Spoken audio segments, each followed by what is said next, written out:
এইবার একটা সুযোগ পেয়েছি। এবারে একেবারে সবাইকে দেখিয়ে দেব। ব্যাপার কি মহারাজ, আজও যেন আপনি উত্তেজনায় ছটফট করছেন? না না না না, তেমন কিছু নয়, সবটাই তোমাদের নিয়েই। আসলে নবাব ঘোষণা করেছেন সেরা রাজসভার পুরস্কার দেবেন। তার মানে কোন রাজ্যের রাজসভা কত ভালো। বেশ তো বেশ তো, কাল থেকেই তাহলে রাজসভা সাজিয়ে তোলার জন্য কাজ শুরু করে দিচ্ছি। আপনার যেমন বুদ্ধি, এইভাবে কি কোনো রাজসভা সেরা হয় নাকি? রাজসভা সেরা হয় তার সভাসদদের গুণে। গোপাল ঠিক বলেছে। আমি চাই আমার সভাসদরা কে কেমন গুণের সবাই সেটা জানুক। তাহলে মহারাজ আপনি ধরে নিতে পারেন যে পুরস্কার কৃষ্ণনগর রাজসভায় পেয়ে গেছে। সব দিক থেকে এমন গুণবান সভাসদ আর কোন রাজ্যে আছে? বিদ্যায় বুদ্ধিতে রূপে গুণে আমরাই সর্বশ্রেষ্ঠ, যথেষ্ট, যথা সর্বস্ব। ও মা, আমরা আমরা যে সব সেরা সেরা সেটা বুঝি কেউ জানে না। কেউ জানুক না জানুক, আমি তো জানি। আমার এক একজন সভাসদ যেন এক একটা রত্ন। নবাবের লোক পরিদর্শনে এলেই মুগ্ধ হয়ে যাবে। সে তো বটেই, তবে রত্নগুলো খাঁটি না নকল সেটা তো দেখতে হবে। অমনি গোপালকে উল্টো সুর গাইতে হবে। আমার তো মনে হয় গোপালের দুর্বলতাই বরং আমাদের সবাইকে মিলে পুষিয়ে দিতে হবে। যদি পুরস্কার না জোটে তবে বুঝতে হবে গোপালের ভাড়ামোর জন্যই ফসকেছে। হ্যাঁ, না না, তাহলে গোপাল তুমি বরং কয়েকদিন বাড়িতে বিশ্রাম নাও, গিয়ে পরিস্থিতি বুঝে না হয় তোমাকে ডেকে নেব। সেই ভালো। আপাতত আপদ বিদেয় হলো। আপনি যেমন বলবেন মহারাজ, তবে আমার কাজ আমি ঠিক করেই যাব।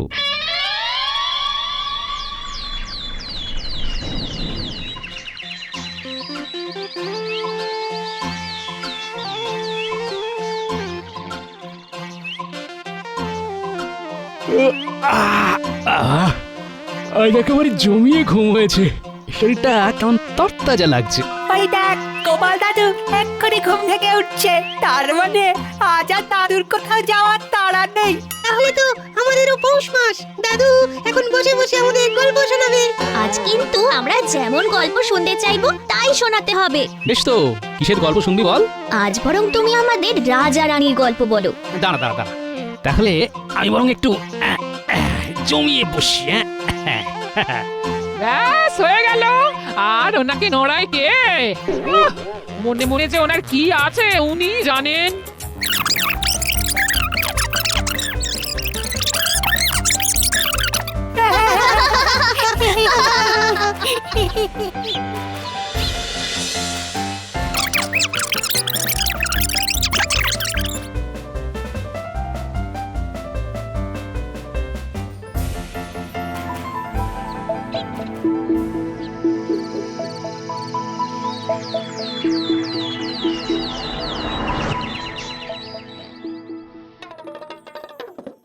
মনে পড়ে গেছে, মনে পড়ে গেছে, আমার সব কিছু মনে পড়ে গেছে। কিন্তু কি হলো বলো তো, সাত সকালে উঠে এত চেঁচাচ্ছ কেন? আমি চেঁচালে ক্ষতি নেই, কিন্তু তুমি চেঁচাতে পারবে না। না না না, এইসব আমি একদম বরদাস্ত করব না। আমার সঙ্গে ঠিক করে কথা বলো গিন্নি। ওহো, তোমার কি হয়েছে বলো তো? ঘুম থেকে উঠেই চিৎকার করে চলেছো, তারপর এমন কথা বলছো। রাজার সঙ্গে এইভাবে কথা বলে না, তাই ভেবে চিন্তে কথা বলবে। রাজা? এই কে রাজা? কোথাকার রাজা? আমার মনে পড়ে গেছে যে আমি আগের জন্মে রাজা ছিলাম, তাই একজন রাজার সাথে যেমন ব্যবহার করা উচিত তাই যেন করা হয়। কি গো, বলি তোমার মাথাটা কি একেবারে খারাপ হয়ে গেল? লোকে ছেঁড়া কাঁথায় শুয়ে লাখ টাকার গল্প করে শুনেছি, কিন্তু মাটির বাড়িতে থেকে রাজপ্রাসাদের গল্প তো এই প্রথমবার শুনছি গো। শোনো শোনো, আরো কত কি শুনবে এরপর। তাই এরকম আর কি কি মনে পড়ছে তোমার? না, অন্য কিছু তো এখন তেমনই মনে পড়ছে না, তবে আমার যে আগের জন্মে 4টে রানী ছিল সেটা বেশ মনে পড়ছে। বটে, এইটা ঠিক মনে পড়েছে না? দাঁড়াও, এবার ঝেঁটা মেরে তোমার আগের জন্মের ভূত মাথা থেকে নামাবো। হ্যাঁ, ওরে বাবা, এ তো ঝাঁটা নিয়ে আসছে। বেশ, এখন পালাচ্ছি। তবে এইভাবে তুমি আমাকে দমিয়ে রাখতে পারবে না, এই বলে যাচ্ছি।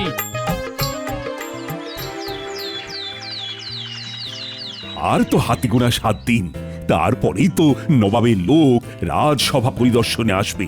এসেই একেবারে অবাক হয়ে যাবে। কিন্তু যাই বলো আর তাই বলো, গোপাল না থাকলে রাজসভাটা যেন কেমন ফাঁকা ফাঁকা লাগে। ওরকম টেরা বেকা লোকের থাকার চেয়ে রাজসভা ফাঁকা থাকা ভালো। কিন্তু সেটা তো আমি হতে দেব না। আমার মান সম্মান আমি নষ্ট হতে দেব না। এই তো গোপাল এসে গেছে, কিন্তু এটা কি? তাই তো, গোপাল কেমন পাগড়ি পরে গড়গড়িয়ে চলে এলো। হ্যাঁ, গোপাল বুঝি সেজেছে সং, কলে কলে দেখবো আর কত ঢং।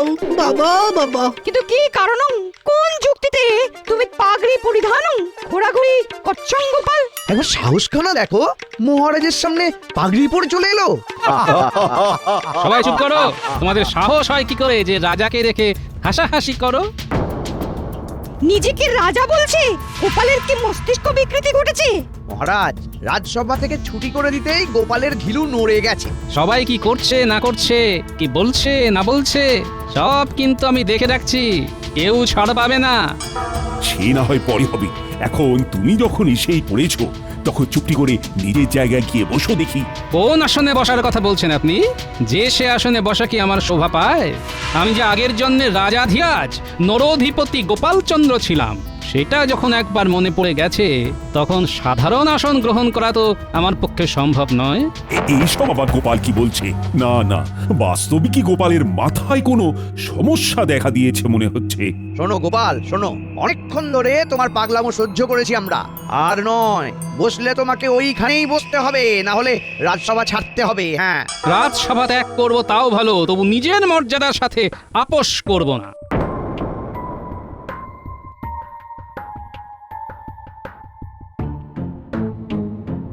এটা কিরকম হলো? গোপাল তো সত্যি সত্যিই চলে গেল। এই সত্যি কোনো সমস্যা হলো নাকি?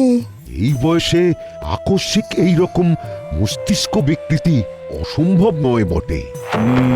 গোপালকে নিয়ে তো মহা চিন্তায় পড়লাম, কি করা যায় এবার? কিচ্ছু করতে হবে না মহারাজ, গোপালের ভীমরতি হয়েছে। তাই বললে হয়? না না রাজবৈদ্য, গোপালের ব্যায়ামও ঠিক করার দায়িত্ব তোমাকেই নিতে হবে। দেখো কিভাবে কি করা যায়। গোপাল যে এখন কখন কি করে ফেলে সেটাই তো ভাবাচ্ছে আমায়।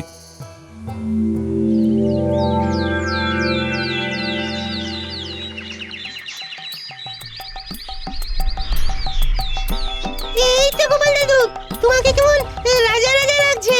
আমাদের দাদু আগের জন্মে রাজা ছিল, ভাবলেই তো বুকটা গর্বে ভরে যাচ্ছে। রাজসভার সব সদস্যই হাজির আছে দেখছি। তাহলে রাজ্যের কোথায় কি হচ্ছে সেটা জেনে নিই এবার। গোটা রাজ্যের কথা বলতে পারবো না, তবে আমাদের গ্রামে সবাই জেনে গেছে যে তুমি আগের জন্মের রাজা ছিলে। তাই নাকি? হলেই তো ভালো। জানাজানি হলেই আমাকে নিয়ে টানাটানি হবে। এই লোকটাকে নিয়ে যে কি বিপদে পড়লাম আমি। সত্যি সত্যি রাজা ছিল কিনা কে জানে, তবে এখন তো দেখছি জাঁকিয়ে রাজা হয়ে বসেছে। হ্যাঁ, সত্যি মিথ্যে সব বোঝা যাবে। মহারাজ যখন আমাকে গোপালের চিকিৎসার ভার দিয়েছেন, তখন ফল তো পাওয়া যাবেই যাবে। এই তো বলতে না বলতেই টানাটানি শুরু হয়ে গেছে। ওই ওই দেখি গোপাল, দেখি চটপট এই পাঁচনটা খেয়ে নাও দেখি। সে তো খেতেই পারি, তবে তার আগে আমায় জানতে হবে এর মধ্যে আছেটা কি। আচ্ছা, ওই ঘৃত কুমারীর রসের সঙ্গে তুলসী, চিরতা, পাথরকুচি পাতা বেটে মিশিয়ে অল্প যষ্টি মধু আর দারচিনি গুঁড়ো দিয়ে পাচনটা বানানো হয়েছে তো? না মানে ওই সবগুলোই দিতে হতো বুঝি। আমার মাথার ব্যামো সারানোর জন্য যদি এসে থাকো, তবে আগে এইভাবে পাচন বানাও, তারপর আসবে। কেমন? ও মা, বলি রাজবৈদ্যকে এই যে বাড়ির রাস্তা দেখিয়ে দিচ্ছ। হ্যাঁ, এই রাজ্যে এইসব হচ্ছেটা কি? হ্যাঁ, এখনো কবিরাজি শাস্ত্র ঠিক মতো জানলো না আর চিকিৎসা করতে শুরু করে দিল।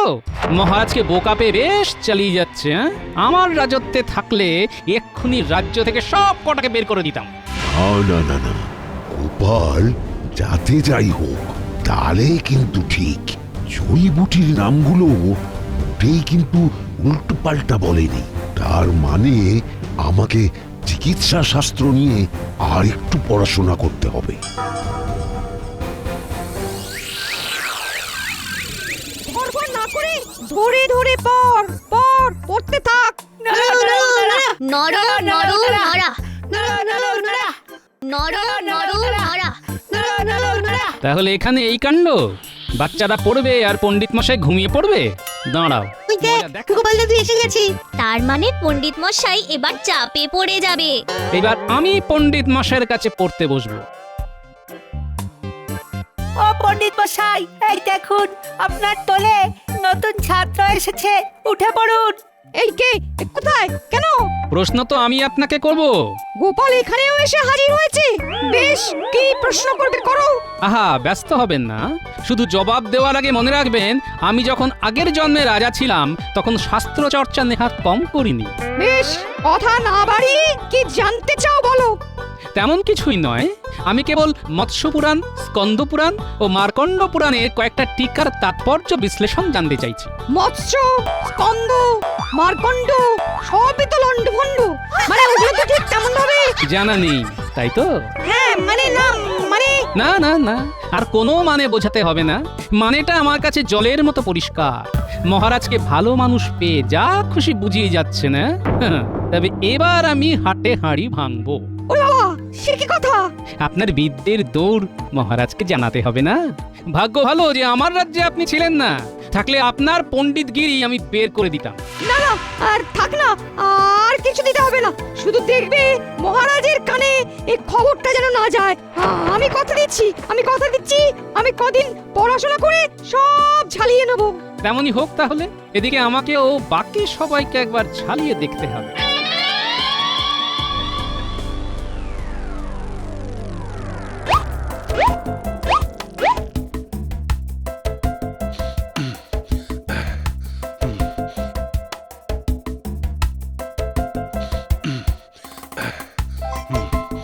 এইভাবে ঘাম ঝরিয়ে শরীরটাকে চনমনে রাখতে হবে। নিয়মিত কসরত করি বলেই আমার শরীরে এত তাকত।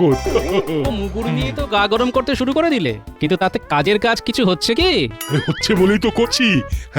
এরপরে আবার লাঠি চালাবো। কিছুই হচ্ছে না। আগে তো ভালো করে মুগুর ধরাটা শিখতে হবে, তারপরে তো শরীর চর্চা। এই দেখো, এই ব্যাপারে আমাকে একদম জ্ঞান দিতে আসবে না। তা বলে চোখের সামনে ভুল করলে সেটাও তো মুখ বুজে সহ্য করা যায় না। আমার ঠিক ভুল অমনি তুমি ধরে ফেললে। শোনো, আগের জন্মে আমি যখন রাজা গোপালচন্দ্র ছিলাম তখন আমি ছিলাম অস্ত্রবিদ্যায় পারদর্শী, তাই আমাকে ফাঁকি দেওয়া সহজ নয়। গত জন্মের কথা হলেও আস্তে আস্তে আমার সব মনে পড়ছে, আর এটাও বুঝতে পারছি যে তুমি কিভাবে মহারাজকে বোকা বানাও। বোকা বানাচ্ছি? কই না তো। এইভাবে লাঠি ঘুরিয়ে ডান দিকে 100 বাঁ দিকে 100 জনকে শুইয়ে দেওয়া আমার কাছে কোনো ব্যাপারই নয়। দেখি কেমন এলেম আছে। না না, এবার তো মনে হচ্ছে গোপাল সত্যি আগের জন্মে কিছু একটা ছিল। মহারাজ যদি জানতে পারেন যে এরকম একজনের হাতে রাজ্যের নিরাপত্তার ভার, তাহলে তো উনি ভেঙে পড়বেন। এই মরেছে, তাহলে আমার কি হবে? না না গোপাল, তুমি এমন কিছু করো না। আমি না হয় বরং ওই তোমার কাছেই অস্ত্রবিদ্যা শিখবো। তাহলে হবে? হবে তো? না না, আমার কি অত সময় আছে? আগের জন্মের সঙ্গে সঙ্গে এই জন্মটাও সামলাতে হচ্ছে নাকি? তাই বলি কি, নিজের কাজটা নিজে মন দিয়ে করলেই হবে, শুধু লোক দেখিয়ে লাভ নেই, বুঝলে? বুঝে গেছি, এবার থেকে একেবারে নিয়ম মাফিক করছি। তার পাল্লায় পড়লাম রে বাবা। জয় মহারাজ গোপালচন্দ্রের জয়, জয় রানীমা জয়। আরে আরে, গ্রামবাসীরা যে দেখছি একেবারে বাড়িতে এসে হাজির হয়েছে। এই তুমি শুনলে? ওরা আমাকে রানীমা বলে ডাকছে গো। কানটা যে কি আরাম পাচ্ছে, কি আর বলবো। আমার তো এবার বেশ রাজা রাজা মনে হচ্ছে গিন্নি, কিন্তু এখন তো আমি আর রাজা নয়। সে নয় তো কি হয়েছে? ওরা যখন বলছে তখন বলতে দাও না। এই হলো মজা। যেই দেখলে সবাই বেশ তোয়াজ করছে অমনি একেবারে আহ্লাদে আটখানা হয়ে গেল। কিন্তু যা নয় তা তো হয় বলে চালিয়ে দেওয়া যায় না গিন্নি। আমাদের কি সৌভাগ্য, আমাদের রাজা আবার ফিরে এসেছে। আমাদের সব অভাব অভিযোগ রাজা দূর করে দেবেন। কিন্তু মহারাজ থাকতে গোপাল দাদাকে রাজা হিসেবে পাবো কি করে? আমার না হয় গত জন্মের কথা মনে পড়ছে, কিন্তু তোমাদের তো নয়। না না, তবে এবার আমাকেও তোমাদের বিশেষ পাঠ দিতে হবে।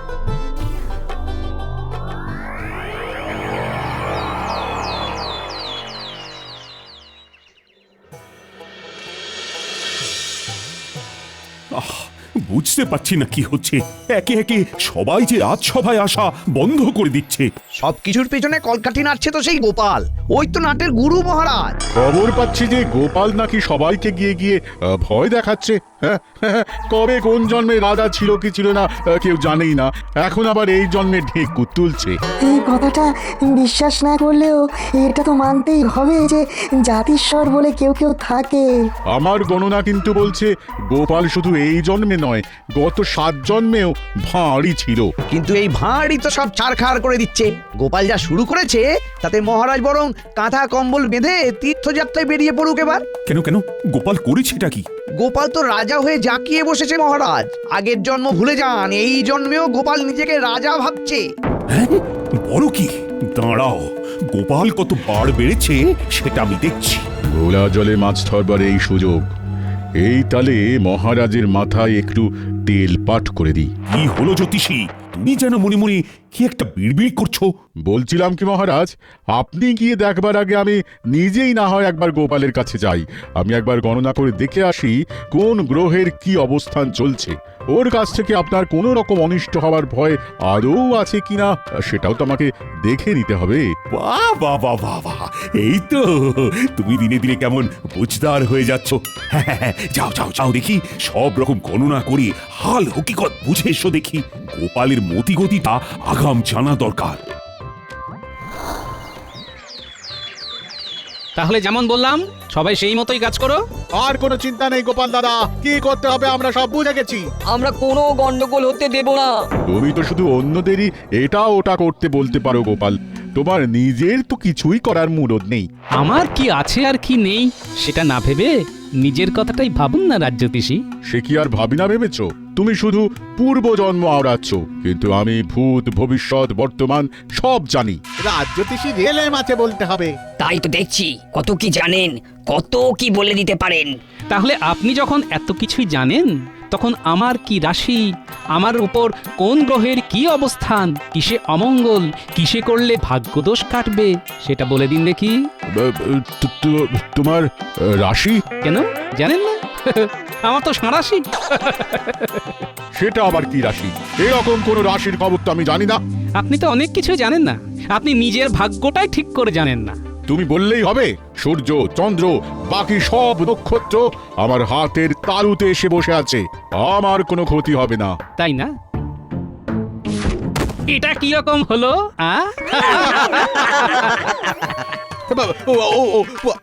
বাবা রে, গেলাম রে, সজোরে ধাক্কা মেরে দিল রে। ওরে তাহলে দেখলেন তো, যে নাকি গ্রহ নক্ষত্রকে হাতের তালুতে সামলায় সে নিজেকেই সামলাতে পারে না। মহারাজ বলেই আপনার মতো জ্যোতিষীকে গ্রাহ্য করছেন। আমার রাজসভায় তো আপনার কোনো স্থানই হতো না। গোপাল তো আচ্ছা গেড়া কলে ফেললো দেখছি। গেঁড়া কলের এখন আর হয়েছে কি? ভাবুন, একবার যদি সব কথা মহারাজকে গিয়ে বলি, তাহলে মহারাজও আপনাকে বলবেন আগে ভালো করে জ্যোতিষশাস্ত্র শিখে আসতে, তারপর ভবিষ্যৎ বিচার করতে। গোপাল আমার গাফিলতি ধরে ফেলেছে। এবার এখান থেকে সরে পড়তে হবে। এবার সত্যি সত্যি মনে হচ্ছে ভালো করে পড়াশুনো করে তবে রাজসভায় যেতে হবে।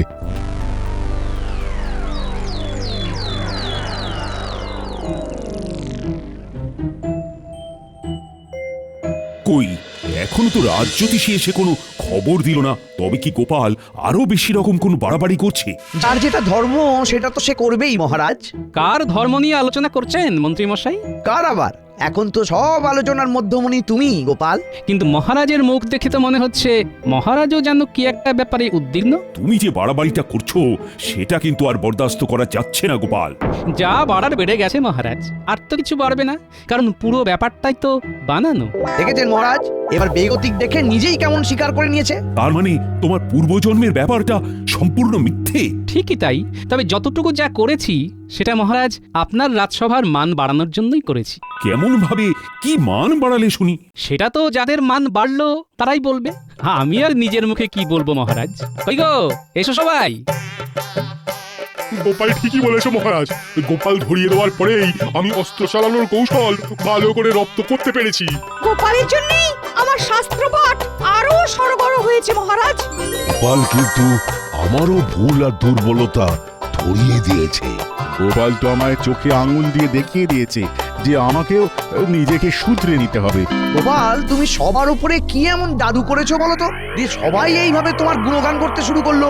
আমি তো কিছুই করিনি মন্ত্রীমশাই। আমি কেবল আমার পূর্বজন্মে রাজা হওয়ার গল্প বলে একজন রাজা তার সভাসদদের মধ্যে কি ধরনের যোগ্যতা আশা করে তাই ধরিয়ে দিতে চেয়েছি। হ্যাঁ, এইভাবে তো ব্যাপারটা ভাবিনি। আমি তো এইসবের বিন্দু বিসর্গও জানতাম না। এবার নবাবের লোক এসে রাজসভার সভাসদদের মান যাচাই করলেও দেখবেন মহারাজ, আপনার মাথা উঁচুই থাকবে।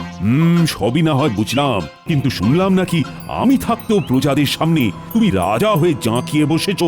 না, এটা তো মেনে নেওয়া যায় না। তাহলে প্রজারাই জানাক মহারাজ, আমি জাঁকিয়ে বসে তাদের মাথায় কোন পোকা ঢুকিয়েছি। কই গেলে কোথায় সব? এসো।